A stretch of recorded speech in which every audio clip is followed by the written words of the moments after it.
اعوذ باللہ من الشیطان الرجیم بسم اللہ الرحمن الرحیم۔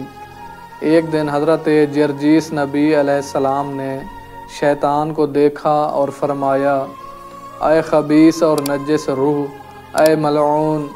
کس وجہ سے خود کو بھی اور دوسروں کو بھی ہلاکت اور بدبختی میں ڈالتا ہے، جبکہ جانتا ہے کہ تم اور تیرے پیروکار جہنم میں جائیں گے۔ تو شیطان نے حضرت جرجیس نبی علیہ السلام سے فرمایا،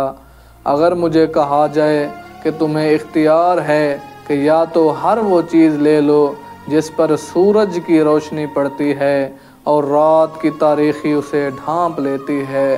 یا ایک شخص کو صرف ایک لحظے کے لیے گمراہ کر لو، تو شیطان کہتا ہے کہ اے نبی، تو میں کائنات کی تمام لذتیں انسان کی اس ایک لحظے کی گمراہی کے لیے ٹھکرا دوں گا۔ ایک لحظے کے لیے انسان کو گمراہ کرنا